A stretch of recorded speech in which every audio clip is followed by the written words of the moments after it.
product and its services due to the increasing frequency and magnitude of extreme weather events, such as increased average temperatures, prolonged dry spells and droughts that affect water availability for wildlife, for the waterfall attraction itself, and for humanity. Distinguished guests, ladies and gentlemen, we've gathered here for an important 3-day peer learning workshop on national adaptation plans. And the main objectives are, firstly, to strategize for strengthening the enabling environment for the implementation of national adaptation plans. And secondly, to discuss how countries that have recently completed the national adaptation plans and those that are about to do so may be supported towards accessing climate finance from various funding windows towards building resilience in a low carbon trajectory.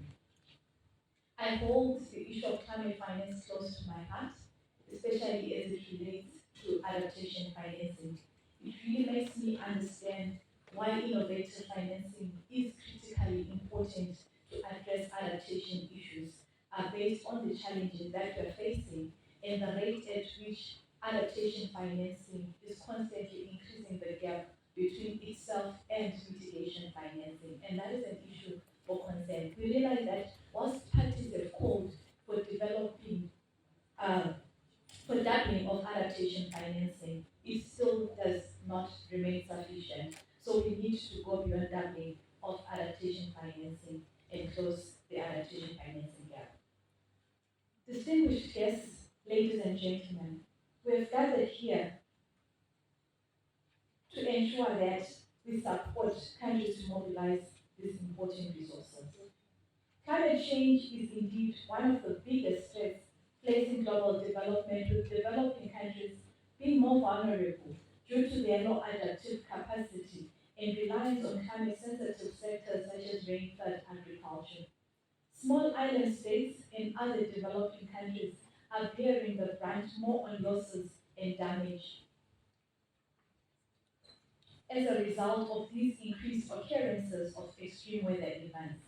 Oftentimes, it's resulting in raising of the sea level, the flooding and displacement. In a region such as Mozambique, in our region, countries such as Mozambique, Malawi and Zimbabwe have not been spared from the unprecedented impact of climate change. Over the years, Zimbabwe has been experiencing increased frequency and magnitude of droughts, prolonged mixes and dry spells, heat waves, violent storms and tropical cyclones.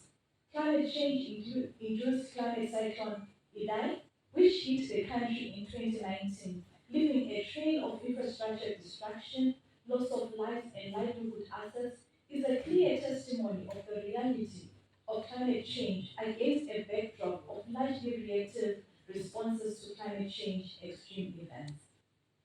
The negative impacts of climate change are stalling the country's development, posing serious risks to food security, and may derail the efforts towards a climate resilient and low carbon economy as enshrined in our own Vision 2030.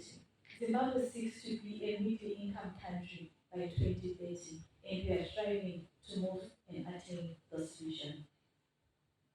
In response to the threat of climate change and Zimbabwe's high vulnerability, the country, with the support from the Green Climate Fund, developed a national adaptation plan under the Green Climate Fund National Adaptation Plan Readiness Facility with the support of UNEP. The process started in 2019. As part of the adaptation planning process, studies were conducted to predict the future climate of the country towards informing current and future responses to the climate change phenomenon. Zimbabwe's future climate projection points towards the southwestern parts being warmer and drier, thereby increasing the vulnerability to the impacts of climate change. They further point towards an increased occurrence of extreme weather events such as prolonged dry spells, droughts, excessive rainfall, and the associated flooding. This calls for preparedness through adequate planning, budgeting, and implementation of suitable adaptation measures proactively. I was saddened yesterday when I was landing at the airport. Um, so I am coming from the Tri-Island state of Grenada, and this is my first visit to your beautiful country. The purpose of us coming together is to share best practices, lessons learned, and also to facilitate a better understanding, for example, on climate financing, specifically to support adaptation, and on creation of synergies, because for many of us, the countries are familiar with the Sustainable Development Goals and the targets under that. And it would be good to have synergies between the actions that we have to do for adaptation, those that are related to achieving the Sustainable Development Goals, and other multilateral environmental agreements. Well, I think that as the saying goes, climate is a global problem with local impacts. And therefore, in order to address this and the complexity of the issues that come out of the changes to our climate, it demands both action at the local level, if you are along the coastline. Inland communities will have different impacts and therefore have to think about what actions they have to consider. But then, as a bigger regional community, and then as part of the global community, we need to come together, figure out, and this is why the adaptation planning process becomes so important. Because everyone is on that journey, but at different stages in the journey. And there's no need for us to make the same mistakes over and over again. So when we have opportunities for the pair exchanges and the South to South cooperation supported by the NAP Global Network, it allows Grenada to listen to what Ethiopia is doing, ask some critical questions because of challenges we have faced, and listen to how they have addressed it. It allows them also and your colleagues from Zimbabwe to ask us key questions about how we have included in our legislation, for example, that all public sector investment projects are legislated that they must look at the climate risks and address those as part of the project. So it really allows us that opportunity to unpack the challenges that we are facing and the best practices that we are having, because the urgent need for the action is a global problem that needs to be addressed, but the impacts are quite local. I think so. I think so, and I am staying positive because I have an 8-year-old and a 10-year-old, and a big part of me being so far away from them now is because I anticipate that we have a responsibility and we have been empowered. I think the IPCC, the Intergovernmental Panel on Climate Change, is very clear in sending a positive message to say we have what we need in order to address this. We have it. We just now need to work together to do it. And that's a clear message that came out of the assessment report 6. I think one of the central issues right now that countries are dealing with is they know that they have to plan for the different impacts of climate change, that the future is going to look very different, and they have to plan accordingly. And so they're developing these national adaptation plans. But the burning issue for a lot of these countries is how do we make sure these plans actually lead to action?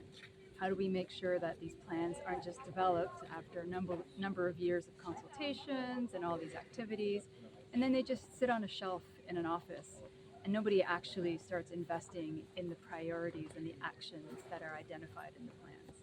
And so I think that's one of the huge issues that brings these countries together today over the next 3 days in Victoria Falls. Try to figure out how do we move from planning to action. Maybe also there will be an issue of Yeah, I mean, one of the big challenges, of course, is that there isn't enough financing available, financial resources available to implement all of the priorities that are listed in national adaptation plans. And so one of the challenges that countries are facing is how do they identify the different types of financial resources that they can tap into? And so this is a mix of international support, whether it's through funders, through official development assistance, whether it's looking at specific climate change funds like the Green Climate Fund or the Adaptation Fund, and it's also looking at domestic budgets. And so with these different types of resources that are available, how do you match them to the different types of priorities that they have to reduce their vulnerability to the impacts of climate change? I think that the types of climate impacts that are being experienced in Zimbabwe are quite acute. I also think that the resources that are available at the moment for Zimbabwe to implement adaptation actions are probably less than compared to other countries. And so they've got the double challenge of fewer resources and being disproportionately affected by the impacts of climate change. So it's a really big challenge. But having met colleagues from Zimbabwe, I know that there's a lot of commitment and there is a lot of capacity and knowledge that we can build on. So we shouldn't look at it from too negative a point of view. It's about how do you mobilize all this capacity to make up for these challenges. Excuse me. You know, countries have taken different approaches to their adaptation planning processes, and as you say, the countries are at different stages. Some are just getting started. Some are at the point of really focusing on, okay, how do we mobilize the resources to implement these plans? I think what I would say is common across all countries, though, is that they are looking at what exists right now in the country. What can we build on? What kind of studies have already been conducted? What kind of civil society organizations focus on climate change action? How do we leverage all of this to advance our adaptation planning processes? So I think even though the contexts are different, the needs are different, I think countries all recognize the urgency of developing and implementing adaptation plans and building on what they already know is happening in their respective contexts and going from there. Food security separately. I think food security is a core adaptation priority and goal. So because it is such a priority and because food security is so extremely affected by climate change impacts, we know that adapting to these impacts means that we need to be able to secure people's food. We need to guarantee food security in communities and in countries.